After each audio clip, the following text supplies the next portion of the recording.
Today we're gonna talk about my top 15 books of 2023, my top 15 absolute favorites. There were so many amazing books I have read in 2023. I always love watching those videos, but like doing it myself and ranking my own books, it's really hard to like pick an absolute favorite because there were so many amazing books and each book had like its own plus sides and its own qualities that made it like really good. If you want to hear me talk about every single book I've read in 2023 and what I've thought of them, you can check out my last video where I've reviewed every single book I've read in very short sentences. So I would say let's get straight into my favorite books of 2023. And we have company. My cat is chilling there, sleeping.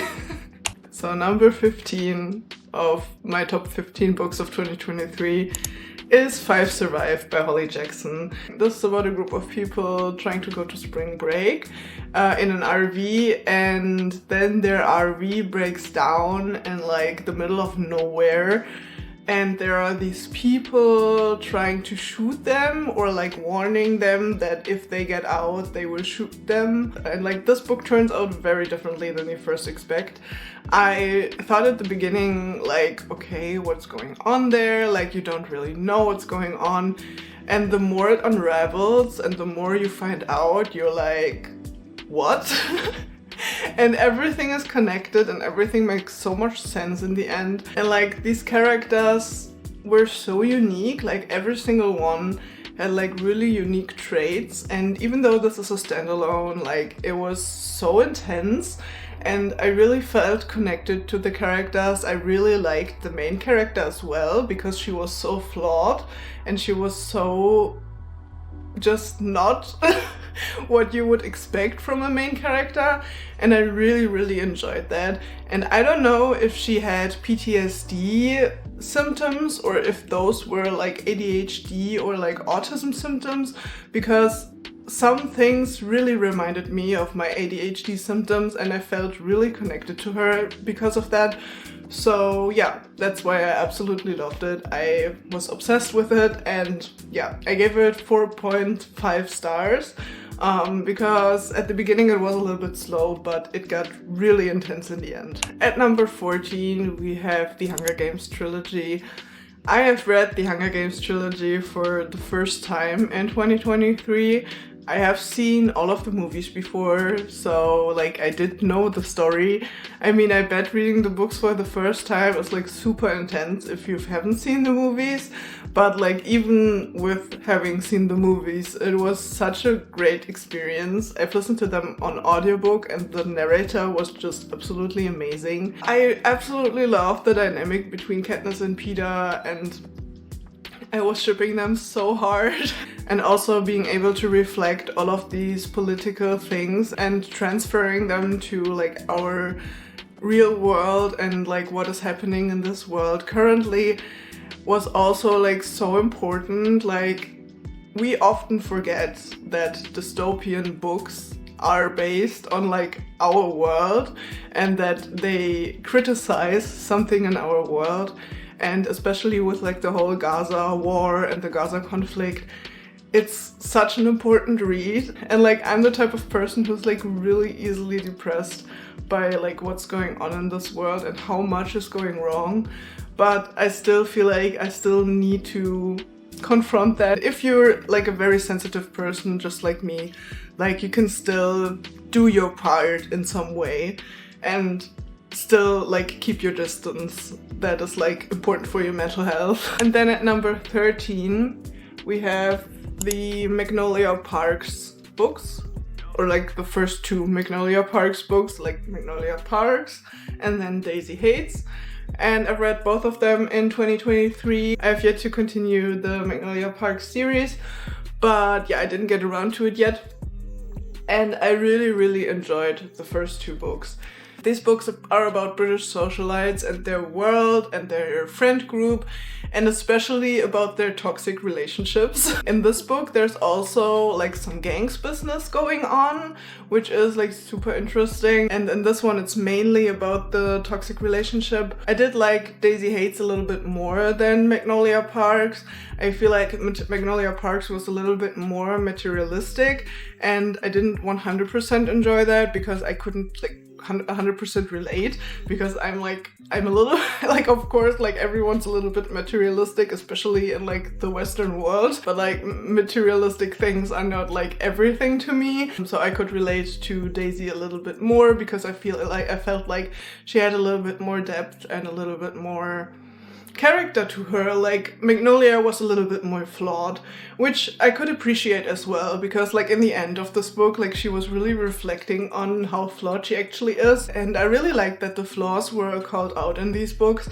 I felt like it was so authentic and so raw. With Daisy Hates, my reading experience was a little bit tainted because I was on vacation while reading it, so I couldn't like 100% focus in reading this book. And yeah, the toxic relationships were a little bit too much at some points, but I still like absolutely love them, and I will continue the series in 2024. At number 12, we have All That's Left in the World by Eric J. Brown. This book was a really wild pick because my boyfriend and I were in Berlin and we were browsing the bookstore, and he was seeing this book and he was like, this looks like something you would enjoy. And I also read it a little bit after he picked it out for me, and yeah, he was right. I absolutely loved it. It was absolutely amazing. He knows me so well. This is a story about two boys in a post-apocalyptic world really struggling and trying to find their way. Like the one boy is breaking into the house that the other boy is living in, and from then on they're like together and they try to like figure out this world together. And throughout the story they're falling in love and they're going on this big adventure of trying to find a home and trying to find a place to stay. And it's such an amazing story. I absolutely loved it. It had like the perfect balance of like character depth and plot, and it talks about so many important topics, and it was really deep, and there were so many amazing side characters as well, and it never got boring for a second. And at number 11 I have Icebreaker by Hannah Grace. This is one of my most recent reads. This was actually, I read this like 2 books ago and I was absolutely obsessed with it. Like, this was my first spicy book I have ever read. I usually have always skipped the spice in books because I was always feeling a little bit uncomfortable when it came to like a spicy scene, because I felt like it was really unfitting in most stories that I've read. But with this one I was going into it and I was like, okay, there's gonna be spice in this book. I'm gonna have to deal with that. I'm gonna have to read it. And I was also doing a reading challenge at the time. I'm gonna link the video somewhere here so you can watch it if you want. Because I was doing a reading challenge, of course, like I couldn't skip the spice because like the pages that I was reading were important to my reading challenge. So I was like, okay, I'm going all in, I'm going to read the spice. And it was an experience, to say the least. Like at the beginning I was really grossed out, not gonna lie.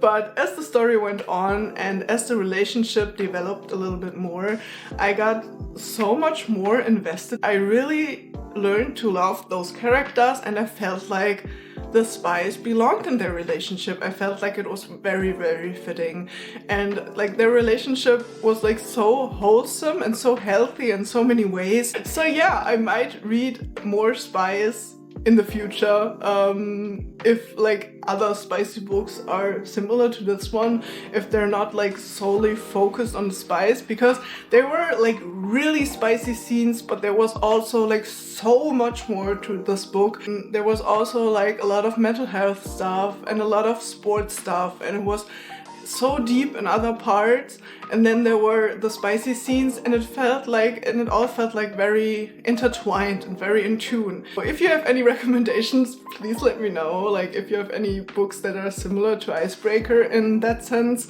like please write them in the comments. I would love to get into more spice in 2024. And then at number 10, I have Sorcerer of Thorns by Margaret Rogerson. This was actually my first read in 2023, and I was absolutely obsessed with it. Like, what a good first pick for 2023. The story is about Elizabeth, who lives in a great library. She grew up in this great library, and at one point a grimoire, wow, that's really a hard word to say for me as a German. A grimoire is like being released. So Elizabeth is being sent to live with the wizard in his house. Like, they need to figure out like what the whole like plan of the villain is, and like what is going on, and like to solve this whole case and to save the world basically. And this whole book had like such Ghibli vibes, like seriously. Like people keep comparing it to Howl's Moving Castle, and it really feels like Howl's Moving Castle. Like I can confirm it really feels like a Ghibli story. It's so magical and so unique and so interesting, and like the characters have so much depth, and I was completely obsessed with it. It was so cool, and I might reread it at some point because I was really enjoying it. Coming in at number 9, we have The Daydreams by Laura Henkin. This was a story about a group of actors, or like ex-actors, reuniting for like a reunion of their teen TV show. And like this teen TV show was filmed in like the early 2000s, so it was quite a while since they've last seen each other. And like this whole story is told from like the villain of the teen TV show, and it was like so interesting to get like a whole different perspective, because usually like the main character of the TV show is like the main character in our story, but with this one it was so different. And I also felt like the story revolved a little bit more around the main character of the TV show, but like we got the view of the villain, which I absolutely loved, because like she had such a different view of like this whole story, and we got like the whole like outside perspective, and we also saw like what it means to be a villain in a TV show, because like no, you're not gonna be loved by everyone. I thought it was super interesting, especially like the whole like paparazzi theme and everything that was going on in Hollywood. And it felt so real. Like if you've ever read a Taylor Jenkins Reid book, like Daisy Johnson the Sixth or Evelyn Hugo or whatever, it was really similar but very different as well. So if you're looking for a new and interesting celebrity story, I highly recommend this one. It was really great. Number 8 is Lonely Castle in the Mirror by Mizuki Tsujimura. This book was absolutely magical and amazing. I absolutely adored this story. It was so unique and like nothing I've ever read before. This is about a girl who doesn't want to go to school, and one day like her mirror starts to shine after like weeks spending at home, and then like she steps through the mirror, and then she comes into this castle, and in this castle there are other teens who have also problems with going to school. There's also this little girl with a wolf's mask, and she's telling them that they have a challenge to accomplish, that they have to find like keys. I think keys? Many keys or one key? They must find one key in this castle. This whole concept is so interesting, and there was so much depth to the story. We learned so much about these characters, and like to me, like the whole like skipping school and not being able to go to school conflict felt like so relatable, because I was also really struggling with going to school when I was younger. It was always like a lot for me as a neurodivergent person to like always keep up with everyone, and like with the social drama and like with homework and everything. Like it was a lot to me. So I completely related to those characters, and I felt so deeply with them. If you're into Japanese fiction and magical realism, I highly recommend this one. So during editing, I may have noticed that I skipped a number 7, which was Convenience Store Woman by Sayaka Murata. Convenience Store Woman is about an autistic woman trying to find her place in a non-autistic world.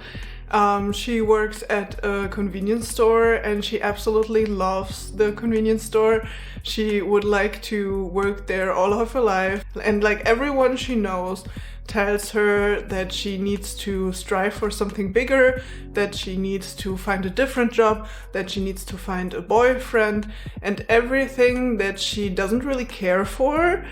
And it's about her journey of finding herself and figuring everything out and listening to those people, but then also figuring out if she wants to listen to those people. And I really liked the social criticism of like what it means as a neurodivergent person to live in a world that's not like set out to be for neurodivergent people, and like being criticized for your neurodivergent needs and traits. I really appreciated the story and how honest it was, and I'm still thinking about the story even though it was like over 6 months ago that I read the story, and like it really moved me. And yeah, so now let's get back to the video and back to number 6. Then at number 6 we have House of Furies by Madeline Rue. This is a YA gothic horror story about a girl who's getting picked up by this old lady because this girl is living on the street. Louisa is her name, right? Louisa is living on the street, and she doesn't have a job, she doesn't know how to get food. So then one day this old woman comes along and she's offering her a job at this house. Like in the first 2 pages, like this is not even a spoiler, in the first 2 pages it's even told that like people who stay at this boarding house, who are not like a servant or a maid at this boarding house, are destined to die. Because they have done something really bad previously in their life and they deserve to die. And at the beginning I felt a little bit spoiled by the first 2 pages because it was telling me like what's going on in this house, and like the story hasn't even started yet, so I was like, why is it spoiling me? But like even though it has spoiled me in the beginning, I was so incredibly hooked. It was so intense, like this whole story was so intense, and everything that was happening in here was like, what's going on? Like it was true like gothic horror, and I didn't think that it would get this gruesome in like a YA book. And I was always checking the bag if it's like saying Harper Teen, but like yeah, it's saying Harper Teen. If you're not really a teen book reader or a YA reader, I still highly recommend this if you enjoy gothic horror. And I might read the 2nd and 3rd book at some point, but I also felt like that the story was really wrapped up in the end and it felt very finished. There was a little bit of a cliffhanger at the end, but I felt like it was a cliffhanger that left space for imagination, and I enjoyed that. So I'm still thinking about like if I want to read the 2nd and the 3rd book or if I don't want to read it. So yeah, we'll see. And in my top 5, at number 5, we have If You Had Been With Me by Laura Nolan. This was such an interesting romance story. Like it was very different than the typical romance stories that you read. This was a romance story set in the 2010s. And it's a YA story, so they were still going to high school, and it's about Autumn and Finn, who are like neighbors, and it's a little bit of a friend to lovers, but like there's a lot more going on than just a love story. And like we follow these characters throughout many years, and like there's always like every chapter is like a whole new time and a whole new season, and it's so great. Like it really feels like following these characters throughout their whole like high school years. And it's so cool, and like you really get connected to the characters and like to the friend group, and you really feel with them. And there's a lot of teen drama in here, and also it being set in the 2010s felt very relatable to me because I was still going to school in the 2010s. Like I was also a teen in the 2010s. It was actually, I think it was released in 2013. So yeah, I was going to school in 2013 and I was always also in like a similar age, so it felt super relatable to me. And like I could like really imagine like that time period, like everything that was going on there and everything that was like in trend back then. Like at some point the main character is starting to wear a little crown, and it really reminded me of a lot of people's emo phase. And yeah, it just felt right for this time. Also, I completely forgot to mention, but yeah, this book is extremely sad. Yeah, also 5 out of 5 stars, obviously. But yeah, that's number 5 for me. And then at number 4, I have Lessons in Chemistry by Bonnie Garmus. This was such an important book to me. I feel like throughout my whole life, I always heard that women didn't have rights back in the day, and that women didn't have any standing point, weren't able to vote, and all of that stuff. And I was always like, alright, okay, that really sucks, but I couldn't imagine being in that place as a woman. And of course you can still feel that women aren't taken as seriously as men nowadays, but it's not comparable to how it was back in the day. And like I couldn't imagine, like for example, how my grandmother used to grow up, in like what world she used to grow up, and that she was only being taken seriously as like someone who does like household stuff. And that's so sad. So this story is about our main character, who's a chemist, and she's a woman in chemistry, working in chemistry in the 1950s. And she has a little bit of autistic vibes, but she's not confirmed autistic. But she always lived her life like she wanted to, and she always stood up for her rights and for what she believed was right. And no man could ever tell her no, or could ever tell her what she was supposed to do. She was always doing the things her way. And I was absolutely loving it. Like, it was so cool to see her standing up to all of these men who were trying to tell her off. It was so incredible. I was so in awe of her. Not even just like a woman like standing up to men in the 1950s was like unique about the story, but also like the relationship in the story was unique, and the dog. Yeah, and it was like really eye-opening, and I don't really want to say anything more about the story because I feel like you really need to go in blind to like really enjoy it. But like if you haven't read it yet, like I highly recommend this book. It is absolutely fantastic. And I was watching the Golden Globes yesterday, and like Lessons in Chemistry was one of the TV shows that was nominated for the Golden Globes. And I didn't even know there was a TV show. I didn't know that like there was an actual TV show that's actually good. Like, why have I never heard about this? And I was so shocked, and I was like, oh my gosh, I need to watch this. I was so incredibly excited, and I'm still so incredibly excited to watch it. I'm going to watch it like as soon as I can. I'm so excited for this. And also like to show my boyfriend, because like I always love to watch the book to movie adaptations with my boyfriend because he doesn't read. So I love to show him like the stories that I've read as like movies or TV shows.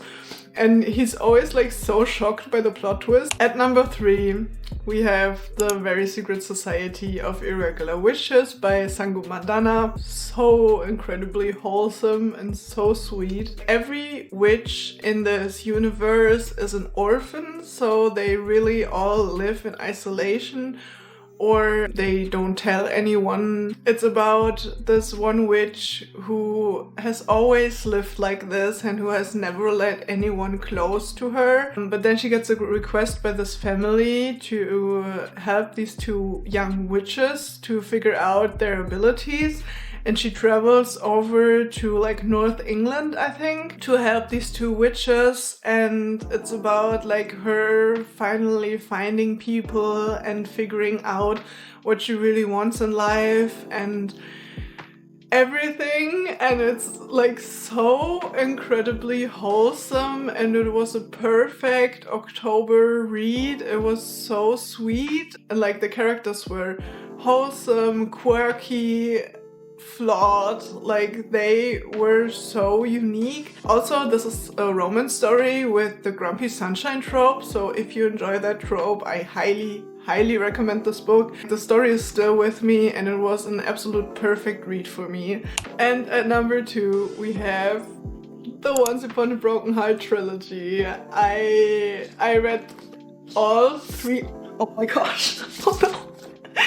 I read all 3 books in 2023. This world is so magical and everything I could ever wish for.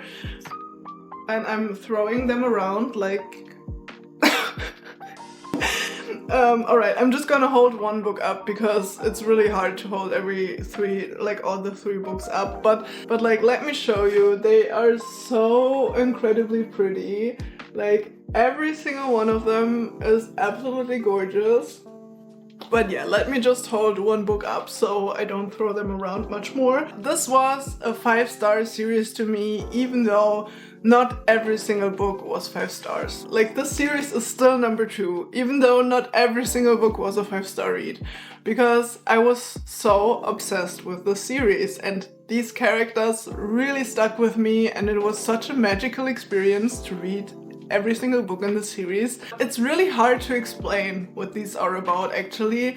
It's about Evangeline. I hope I'm saying this right. I'm always struggling with saying her name, but it's about Evangeline, who has always believed in the one true love. When who she thinks is her true love tries to marry another one, she tries to crash the wedding. She asks the Prince of Hearts for help, and in return she has to fulfill these 3 kisses that are being decided by the Prince of Hearts.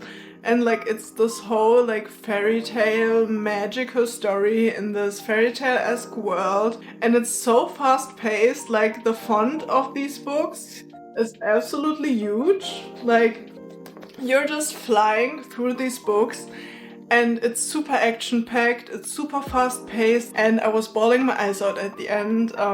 Yeah, if you want to watch that, I'm gonna link the video somewhere here. Hopefully Stephanie Garber writes more books in this world, because I really want to read more of them. And I think I'm especially attached to these characters and to this world because I have read the Caravel series before reading this one. It made me so incredibly attached to this series. I've been sitting here for 1.5 hours talking about every single book I have read, and I'm probably gonna cut it down quite a bit because it's gonna be a really long video if I keep everything in. But yeah, I love to ramble about my favorite books, if you didn't know yet. So, my number 1 book of 2023. It couldn't be any other way, because it was the book that moved me the most, that really stuck with me, that literally changed my life. The number 1 book of 2023 is A Little Life by Hanya Yanagiara. It couldn't be any other way. It seriously couldn't be. I was obsessed with this book, and I made a whole video about my reading experience with this book because it was a journey. It's about these 5 guys. I think it were 5. I hope I'm right. I hope I'm not messing this up. But it's about these 5 guys living in New York, trying to find their way in life, and we follow them throughout their whole lives. Like, we start, I think, in their early 20s, and it ends I think when they're in their 60s or something like that. And it's super amazing. Like, it goes into so much depth, and we see all of the flaws of every single character. We see them struggling, we see them finding their place, we see them trying to figure everything out, we see them going through relationships, we see them going through trauma, we see everything. And it's mainly focused on Jude, and we also hear a lot about his trauma, about his childhood trauma. It will be a lot worse than you're expecting. Seriously, it will be a lot worse than you're expecting. This trauma is nothing to be joking about. And everything that's happening in here, like, I'm always laughing when something is negative. I'm sorry. I'm like, that's just how I am. I'm always like, ha. No, but like, yeah, it's really serious. But to me, as someone who has struggled with my mental health all of my life, who has like been really depressed, who has gone through a lot of mental struggles, I felt so seen with this book, and I could really relate to Jude. And even though I never experienced this type of trauma that Jude has experienced, I could really understand him, and I felt like it made a lot of sense why he is the way he is. And it felt so raw, so real. It was absolutely incredible. Seriously, and it was an experience of my lifetime reading this book for the first time. I also tapped it a lot. Like, I've listened to part of it as an audiobook, but some quotes still stood out to me so much that I still tapped them while listening to the audiobook, because like some parts were really rough to read, so I really needed the audiobook from time to time. But it was incredible. It was absolutely amazing. I don't know what other words to say to describe this book, but it was everything. Seriously. I can't. I don't know what else to say. If you want to hear my full thoughts on it, like I said, check out my little live reading vlog video. If you're a person who can deal with reading about mental illness and about trauma, then I highly recommend this book. Okay, I need to breathe for a second. That was a lot. That was a lot of talking. That was the most talking I've ever done in any video, but it was definitely worth it. If you enjoyed this video, it would mean so incredibly much if you left a like on this video and subscribe to my channel. And yeah, I'll see you in the next one. Bye!